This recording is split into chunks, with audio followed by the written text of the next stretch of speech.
Hello everyone. So welcome back to another podcast channel of Indo-European. So today we have Mr. Ritik with us, who is a country specialist for Germany. So आज का topic है PR pathways and post-study work. So let's welcome him. Thank you so much Jasmeet for having me with you over the podcast.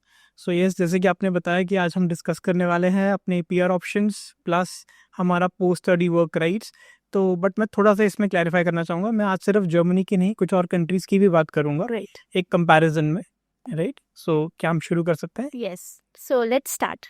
So just wanted to confirm कि post study work exactly होता क्या है, because student को काफ़ी सारा doubt होता है.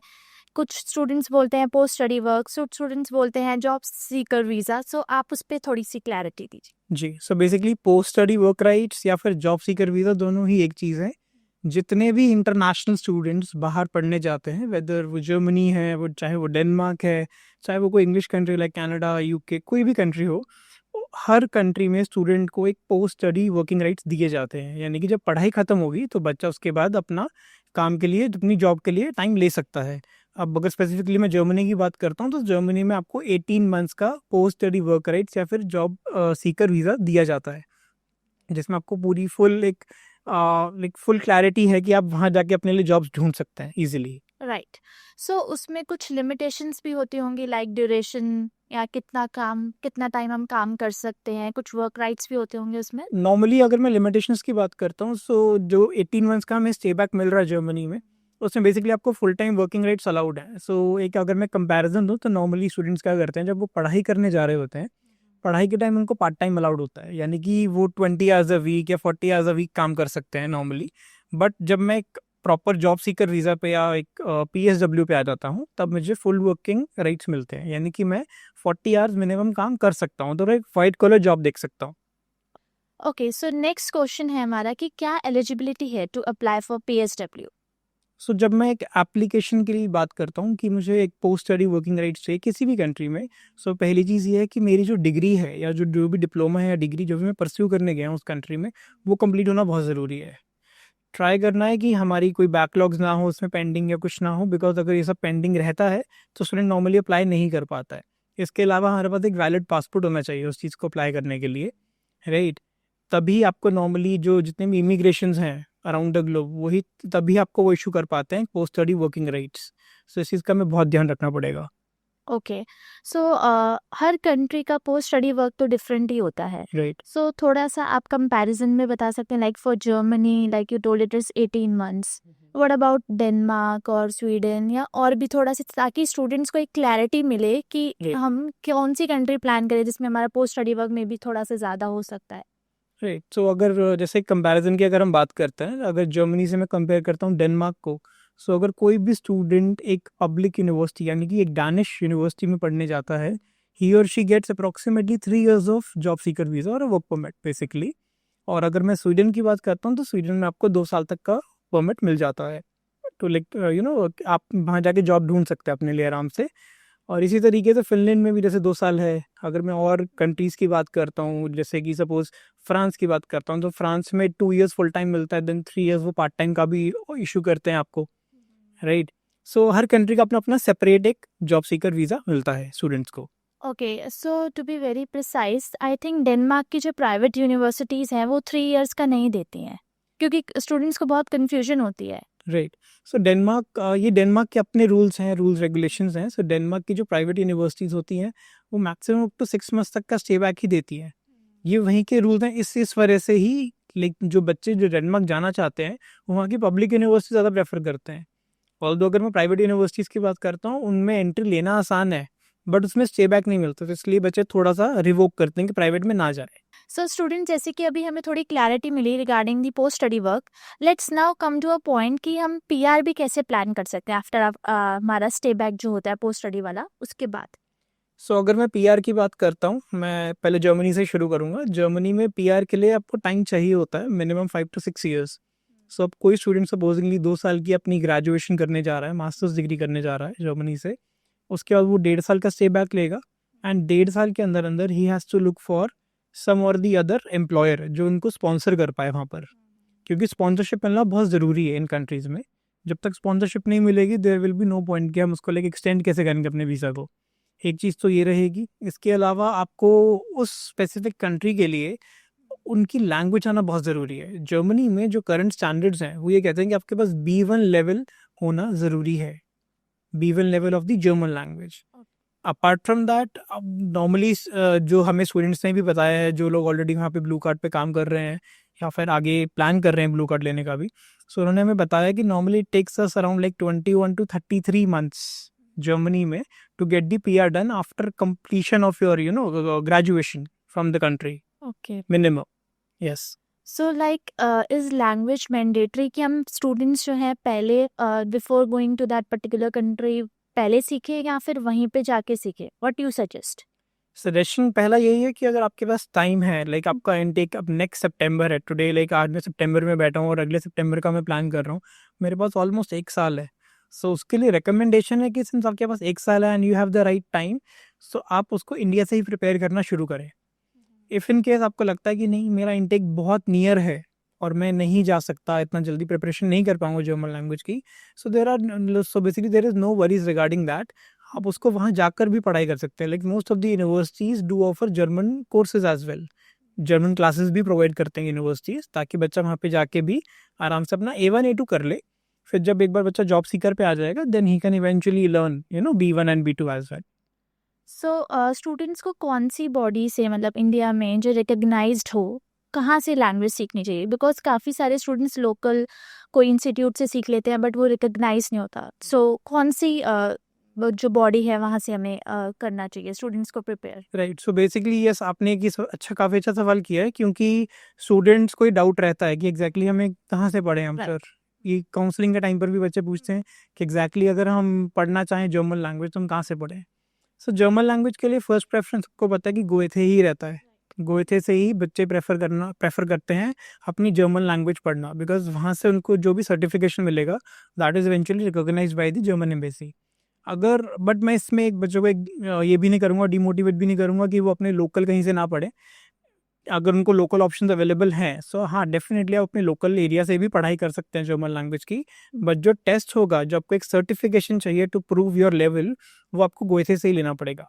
और इसका एक ऑल्टरनेटिव नेम भी है, दैट इज मैक्स मिलर भवन। ओके। जी। सो अगर एक स्टूडेंट इंडिया से लैंग्वेज सीख के जाता है और वहाँ पर तो उसको ऑब्वियसली कोई इतनी डिफ़िकल्टी नहीं होगी, लेकिन अगर एक कोई और स्टूडेंट है जो कि इंडिया से लैंग्वेज नहीं सीख रहा है, वहाँ पे जाके फिर उसको क्या चैलेंजेस आ सकते हैं? सो इंडिया से अगर कोई बच्चा लैंग्वेज नहीं सीख रहा है तो उसका चैलेंज सबसे बड़ा ये होता है कि उसको सोशल लाइफ में बहुत दिक्कत आती है। राइट।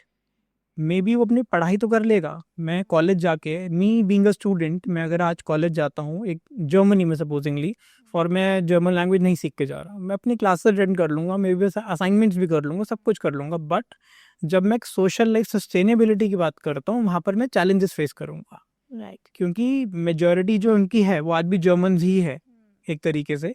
सो वहाँ के जो लोकल लोग हैं वो चाहते हैं कि हमसे लोकल लैंग्वेज में ही बात करी जाए। सपोज अगर हम इंडिया में भी हैं आज, तो इंडिया में भी हम चाहते हैं कि अगर दिल्ली में बैठ के कोई हमसे इंट्रैक्शन कर रहा है वो हिंदी में कर रहे, कोई इशू नहीं है। सिमिलर कॉन्सेप्ट उन लोगों के साथ भी रहता है, वो भी ये चाहते हैं कि लोग हमसे जर्मन में बात करें।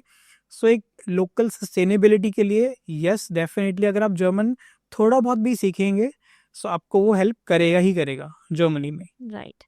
सो अब हमारा नेक्स्ट क्वेश्चन जो हर स्टूडेंट पूछता है रिगार्डिंग, मतलब जब भी हम उनको काउंसिल करते हैं कि अगर they want to travel with their family including their kids, तो उसमें क्या ऑप्शंस रहते हैं? जैसे अभी जो टॉप डेस्टिनेशंस हैं that is I think Denmark, Sweden and Finland, right? Right. So अब इसमें क्या प्रोसेस रहता है? सो बेसिकली अगर मैं इन 3 स्पेसिफिक कंट्रीज़ की बात करता हूँ, Denmark, Sweden, Finland and Germany, मतलब 4 डेस्टिनेशन जो हमारी प्राइमरी हैं इस वक्त। सो अगर मैं चारों की बात करता हूँ तो येस, चारों में आपको स्पाउस ले जाना अलाउड है।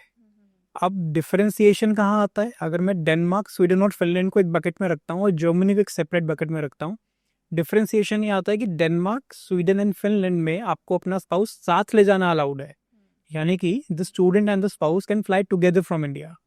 ये एक अपॉर्चुनिटी है लोगों के पास। बट वहीं पर मैं अगर एक जर्मनी से कंपैरिजन करता हूँ, सो जर्मनी में अपने स्पाउस को आप नॉर्मली सिर्फ 1 साल बाद ही बुला सकते हैं। बेसिकली आजकल क्या हो गया, आजकल TRC कार्ड जो जर्मनी का होता है वो 1 साल बाद मिलता है। सो जब आपको 1 साल बाद TRC मिलेगा उसके बाद ही अपना फैमिली रीयूनियन वीज़ा फाइल कर पाएंगे जर्मनी के लिए स्पेसिफिकली।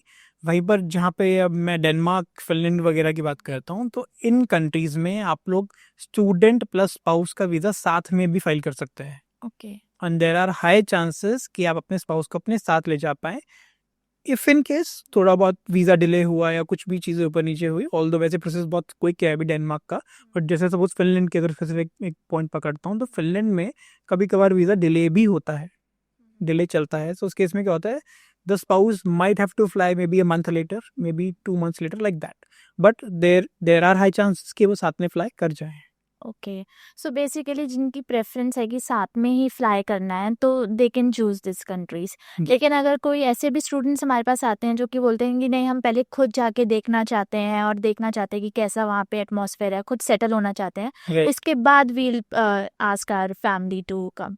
सो उस केस में we can plan for Germany because वहाँ पे 1 year का एज यू टोल्ड। Absolutely. तो उसका थोड़ा सा आप हमें और आइडिया दे दो, like you were saying about TRC, so वो थोड़ा सा आप बता दो, फैमिली रीयूनियन। तो बेसिकली जर्मनी आपको 1 साल का वीज़ा ग्रांट देता है इंडिया से, भले आप 2 साल का प्रोग्राम पढ़ रहे हो, 3 साल का पढ़ रहे हो लाइक बैचलर्स के लिए, बट आपको जो इनिशियल ग्रांट मिलता है वीज़ा का वो सिर्फ 1 साल का मिलता है। सो जब 1 साल का वो ग्रांट खत्म होता है, then students usually apply for TRC, that is temporary resident card. So जब आपको एक टेम्परेरी रेजिडेंट कार्ड मिल जाता है जर्मनी से, उसके बाद ही there is a possibility that you can file for a family reunion visa.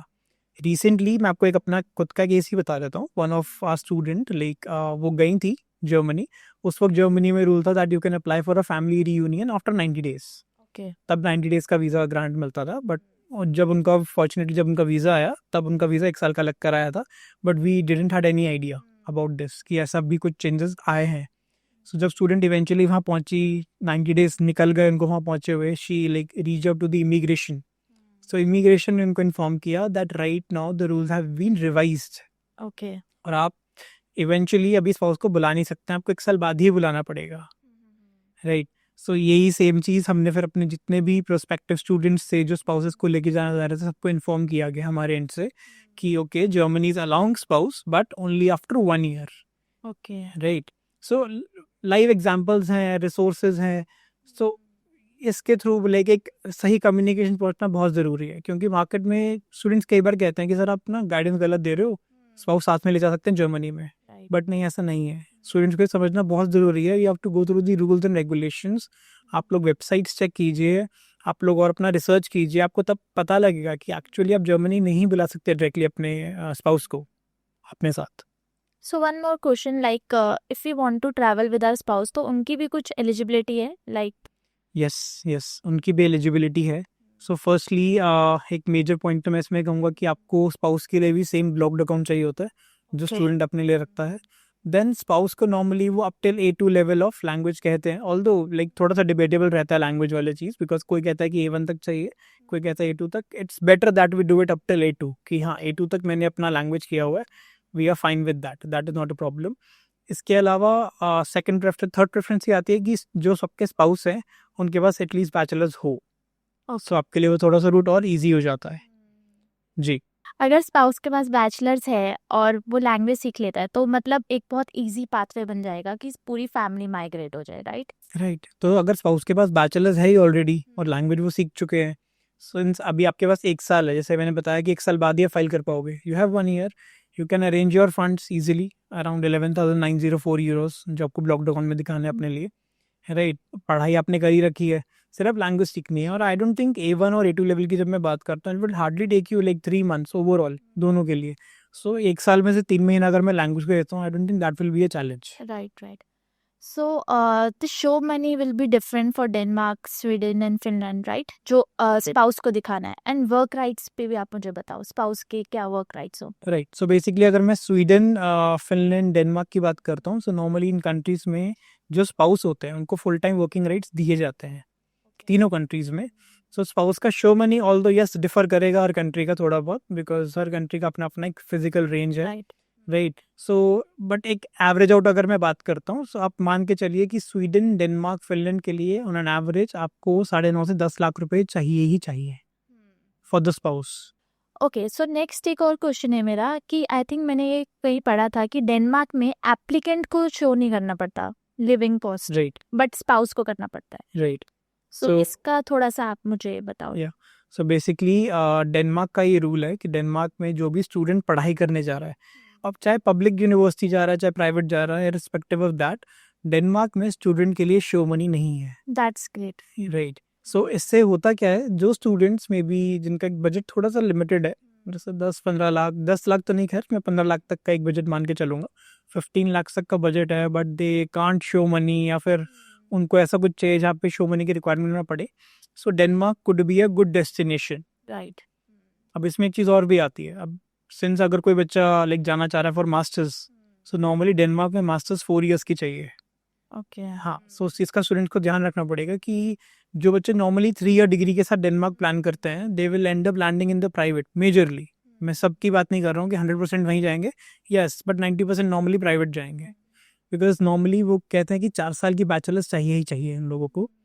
So students को ये चीज़ ध्यान रखनी पड़ेगी, या फिर अगर 4 साल की बैचलर्स नहीं है, सो सेकंड प्रेफरेंस आती है कि 3 year bachelor with an honours with it, अगर वो है तो उसको 4 ईयर इक्विवेलेंसी कहीं ना कहीं डेनमार्क पे कंसिडरेशन मिल जाती है। वैसे भी यूरोपियन कंट्रीज में तो जर्नल बीए बीएससी तो वैसे ही रिकॉग्नाइज नहीं होती। राइट, जनरल बीए बीएससी नहीं माना जाता, बट जैसे स्टूडेंट्स आते हैं सपोज बीए इकोनॉमिक्स ऑनर्स के साथ, बीए पॉल साइंस ऑनर्स के साथ, सो जहाँ पे इकोनॉमिक्स आ गया, पॉल साइंस आ गया, फिर कोई और स्ट्रीम आ गई विद एन ऑनर्स, उसको शायद एक कंसिडरेशन फिर भी मिल जाए डेनमार्क में। There are chances for that. Okay. So अब हम मूव करते हैं एक नेक्स्ट सेगमेंट में, जहाँ पे हम कॉमन मिस्टेक्स के बारे में डिस्कस करेंगे। सो आप ऋतिक मुझे ये बताओ कि क्या चैलेंजेस आते हैं स्टूडेंट को, या आपने जो अभी इतनी स्टूडेंट्स काउंसलिंग करी है उसमें क्या मिस्टेक्स हैं जो स्टूडेंट्स कर लेते हैं जिसमें फिर वो उनको थोड़ा सा प्रॉब्लम हो सकता है, या कैसे अवॉइड करें हम मिस्टेक्स? राइट। सो जो एक बहुत कॉमन, सबसे पहले मैं बहुत कॉमन मिस्टेक्स पकड़ूंगा। अब सिंस मैं यूरोपियन कंट्रीज को मेजरली कवर कर रहा हूँ, सो यूरोपियन कंट्रीज में we have to be very cautious with the deadlines. Right. Deadlines normally यहाँ फिक्स रहती है, तो अगर सपोज कोई बच्चा कह रहा है कि मुझे फिनलैंड जाना है, मुझे स्वीडन जाना है, मुझे डेनमार्क जाना है for maybe the next September intake, so ये समझना बहुत ज़रूरी है कि नेक्स्ट सितंबर के लिए प्रिपरेशन मुझे इस सितंबर में शुरू करनी पड़ेगी। राइट। सो इस सितंबर में जब मैं शुरू करूँगा, I will collect my documents, I will arrange them, मुझे आइल्स भी देना पड़ेगा, there could be other things as well जो मुझे अरेंज करनी पड़े। सो बट मुझे वो एक डेडलाइन को माइंड में रखते हुए करना है कि मेरी डेडलाइंस क्या है, बिकॉज अगर आप डेडलाइन मिस कर देंगे you will eventually land up missing the intake. ये एक बहुत बड़ा एक इशू है स्टूडेंट के साथ। स्टूडेंट्स को लगता है कि सितंबर इनटेक है, we will like apply by March April और मे बी मई, तब तक हो जाएगा आराम से, वीज़ाज का कोई दिक्कत नहीं है ये वो, बट नहीं, that is actually not true. Deadlines normally जनवरी या फरवरी तक एंड हो जाती है इन कंट्रीज में, so we have to be cautious on that. Yes, क्योंकि मेजॉरिटी ऑफ स्टूडेंट्स को ऐसे लगता है कि अभी बहुत टाइम है, हम आराम से अप्लाई कर लेंगे, right but it is not like in India कि हम आराम से कर लेंगे। 1 ईयर प्रायर बेसिस पे आई थिंक एप्लीकेशंस ओपन हो जाती। राइट। और दूसरा कॉमन मिस्टेक होता है इनकम्प्लीट डॉक्यूमेंटेशन। राइट। अब स्टूडेंट्स क्या करते हैं, स्टूडेंट्स डॉक्यूमेंट शेयर कर देते हैं हम लोगों को कि ये हमारे सारे डॉक्यूमेंट हैं, आप अप्लाई कर दो, बट स्टूडेंट्स को ये समझना बहुत ज़रूरी है कि जब हम एप्लीकेशन भी करते हैं, we evaluate those applications first. पहले एप्लीकेशन इवैल्यूएशन होगा, अगर कुछ कम रहेगा ज़्यादा रहेगा वो स्टूडेंट को समझना बहुत ज़रूरी है। तो इनकम्प्लीट डॉक्यूमेंटेशन ना दिया जाए, क्योंकि इनकम्प्लीट डॉक्यूमेंटेशन की वजह से यूनिवर्सिटी के पास आप राइट रहता है to reject your application even. Right. अगर आप इनकम्प्लीट डॉक्यूमेंटेशन यूनिवर्सिटीज़ को भेजेंगे, they may eventually reject it. So आपको स्टूडेंट्स को स्पेसिफिकली समझना बहुत ज़रूरी है कि आपको इनकम्प्लीट डॉक्यूमेंटेशन नहीं भेजना है किसी यूनिवर्सिटी में। अगर आपके कंसल्टेंट्स कहते हैं that you need to complete the documentation, आप पहले वो कंप्लीट कीजिए। And it should be properly scanned also. Students scan भी प्रॉपर्ली नहीं भेजते हैं। Right, properly scan, yes definitely. मतलब मैं तो अब पर्सनली अगर बताऊँ, मैं अपने सब स्टूडेंट्स को ये बोलता हूँ कि whichever document you are sharing, try to make sure that all the 4 corners of the document are visible. Right. क्योंकि लोग क्या करते हैं, वो बेड पे रख के they click on the photographs and वो शेयर कर देते हैं विद देयर टीम्स और with the consultant, you know. So वो एक बहुत बड़ा कई बार इशू भी हो जाता है। कई बार मतलब ट्रांसपेरेंट नहीं है या फिर क्लियर नहीं है फोटोग्राफ्स, या फिर कभी कभी ऐसा है कि फ्लैश आ रही है डॉक्यूमेंट, फ्लैश आ जाता है। Yes yes. So there are like common mistakes which students make. So इस केस में क्या होता है, जब हम लोग यूनिवर्सिटी से डील करते हैं, universities we have to like understand those are the international recognised universities, उनको हम डॉक्यूमेंटेशन किस तरीके से दे रहे हैं। बेसिकली एक माइंडसेट ये होता है कि आप जिस तरीके से अपना डॉक्यूमेंटेशन आगे प्रेजेंट करते हैं, आप अपने आप को उस तरीके से प्रेजेंट कर रहे हैं उनके आगे।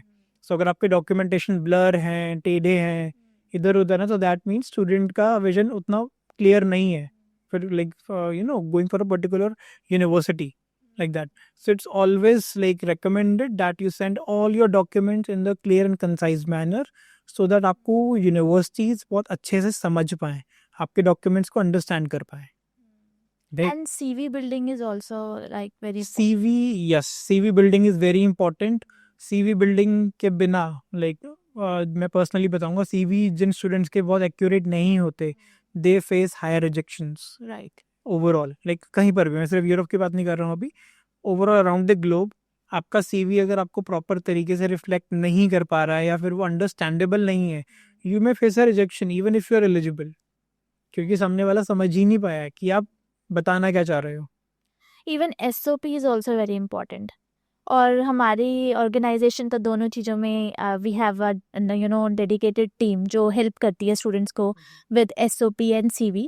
सो that is also very important right for the applications and visa and everything. Right. So जैसे मैंने अभी CV के बारे में आपको बताया कि CV बताता है आपके बारे में बहुत कुछ.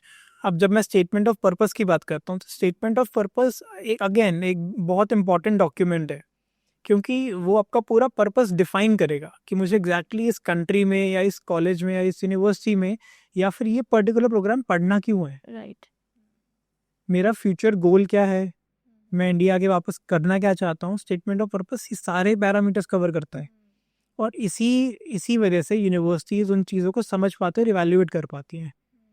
एक किसी भी स्टूडेंट को जेन्युइन प्रूफ करना बहुत इंपॉर्टेंट होता है कि ये स्टूडेंट जेन्युइन क्यों है.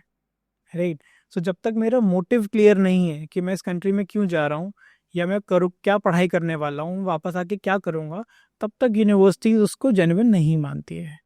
और कहीं ना कहीं स्टूडेंट्स बहुत डरते हैं इंटरव्यूज़ को लेके भी.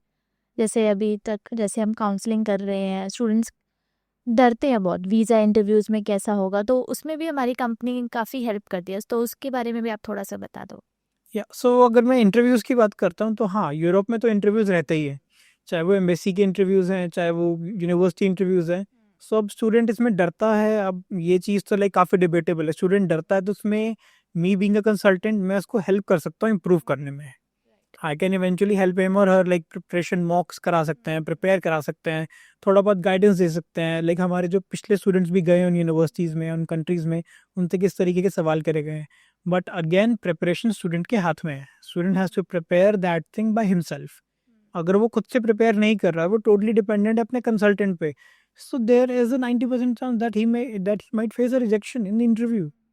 क्योंकि जब तक स्टूडेंट सेल्फ स्टडी नहीं करेगा, जब तक मैं एक यूनिवर्सिटी में एंटर कर रहा हूँ, मैं एक बेसिक प्रोग्राम की बात कर लेता हूँ. सपोज मैं एक इंटरनेशनल बिजनेस जैसे प्रोग्राम के लिए जा रहा हूँ. अब ये है बहुत बेसिक सा प्रोग्राम, जिसमें आजकल स्टूडेंट जाना प्रेफर कर लेते हैं जिनको एंट्री चाहिए. ठीक है, बहुत बेसिक प्रोग्राम है. बट उनको जब पता लगता है कि अच्छा इसमें इंटरव्यू आएगा, वो इंटरव्यू के लिए डिपेंडेंट होते हैं अपने कंसल्टेंट पे कि मेरा कंसल्टेंट ही मेरे सब कुछ कराएगा. वो खुद कभी जाके यूनिवर्सिटी वेबसाइट, उसके कोर मॉड्यूल्स या यूनिवर्सिटी की हिस्ट्री कुछ नहीं पढ़ते हैं कभी भी. राइट. ये एक मेजर चैलेंज हम लोग भी फेस करते हैं, बट हमारे साथ एडवांटेज ये है कि हम लोग उनको ट्रेन कर देते हैं इन चीज़ों के लिए. हम उनको गाइड करते हैं, हम उनको चाहे थोड़ा फोर्स लगाना पड़ता है, बट पढ़वाते हैं वो चीज़ें कि आपको ये पढ़ना ज़रूरी है. जब तक आप वो नहीं पढ़ोगे, अगर कोई question out of the box आ गया, आप उसको डील ही नहीं कर पाओगे at that particular point. So वो समझना भी स्टूडेंट्स के लिए बहुत ज़रूरी है कि इंटरव्यू है, so you have to go through the links, you have to research about the university, you have to research about the country, क्योंकि there are chances that the university might ask something out of the box. Right. So कहीं ना कहीं course selection भी I guess एक important role play करता है, मतलब students को कि जॉब मिल जाए और वो सेटल हो जाए. Right. Because Right. Generic programmes तो अगर हर स्टूडेंट कर रहा है उसमें डिफिकल्टीज आती है, फिर स्टूडेंट को लगता है कि बाहर अपॉर्चुनिटीज नहीं है. But course selection I guess बहुत इंपॉर्टेंट रोल प्ले करता है. बिल्कुल, कोर्स सिलेक्शन डेफिनेटली एक इम्पॉर्टेंट वर्क प्ले करेगा ही करेगा. उसका सबसे बड़ा रीज़न ये है कि आज जो भी बच्चा बाहर जा रहा है, आज से पहले भी जितने बच्चे बाहर गए हैं, सब एक लाइमलाइट के उसमें जाते हैं कि मैं सपोज मैं जर्मनी चला जाऊंगा, आई गो टू USA, या मैं कनाडा चला जाऊंगा, या ये वो प्रोग्राम उनके लिए कभी मैटर था ही नहीं. All they care was that they want to go to that particular country. Right.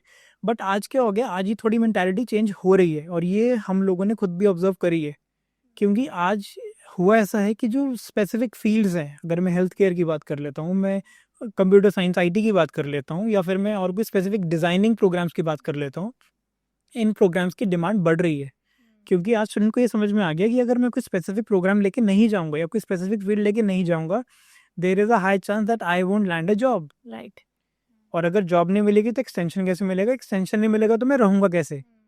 ये बहुत इंपॉर्टेंट है। सो इसलिए जब मैं कोर्स स्पेसिफिक जाता हूँ, सो इट्स बेटर कि हम एक अच्छा एक like pretty good course like health care का हो गया या आईटी का हो गया, डिपेंड करता है स्टूडेंट टू स्टूडेंट, वो किस फील्ड से है, किस बैकग्राउंड से है, वो चीज़ डेफिनेटली रहेगी। तो वो उसको ही चूज़ करके आगे बढ़ें, एक स्पेसिफिक फील्ड को, जनरिक प्रोग्राम्स को थोड़ा सा अवॉइड करें। ओवर सो हमारा फाइनल टेक अवे क्या है, जो भी आज हमने डिस्कशन करी है उसका main final takeaway? So basically अगर मैं एक फाइनल टेक अवे की बात करता हूँ तो स्टूडेंट्स को डेफिनेटली कुछ पॉइंटर्स ध्यान में रखने हैं कि पहली चीज़, आप चाहे जिस भी कंट्री के लिए अप्लाई कर रहे हैं, आप जिस भी कंट्री में इंटरेस्टेड हैं, आप अपने डॉक्यूमेंटेशन कंप्लीट रखिए। इनकम्प्लीट डॉक्यूमेंटेशन के कभी फाइल मत लगाइएगा, right. There will be high chances of a refusal, right. इसके अलावा स्टूडेंट्स को जो भी लाइक फाइनेंशियल समझना है, वीज़ा प्रोसेस समझना है, उसके लिए तो हम लोगों की टीम ऑलरेडी बैठी ही है गाइड करने के लिए स्टूडेंट्स को, ठीक है। सो इसके अलावा आई डोंट थिंक कोई ऐसा टेक अवेज हैं। जो भी PSW PR राइट्स हैं वो हर कंट्री में मिलते ही हैं, वो सब हमारे जो भी एक्सपर्ट काउंसलर्स होंगे कंट्री वाइज वो आपको गाइड कर ही देंगे इन चीज़ों के लिए। So I think key takeaways यही हैं कि बस get going, if you want to go to abroad get going, right. And but join कीजिएगा please Indo European for the right guidance. Right. So अब फाइनल टेक अवे क्या होगा students के लिए? So final takeaway students के लिए यही है कि वो अपना पोस्ट स्टडी वर्क राइट्स, अपने PR के हिसाब से अपना प्रोग्राम चूज़ करें, पहली चीज़। और जो भी उनको क्रूशल गाइडेंस चाहिए, चाहे वो फाइनेंशियल्स है, चाहे वो वीज़ा है, उसके लिए they should like directly connect with Indo European, so that हमारे जो भी एक्सपर्ट काउंसलर्स हैं वो उनको हेल्प कर पाएँ in a proper manner to their end result. So students, wait किस बात का है, start your abroad studies right away and contact us for further details.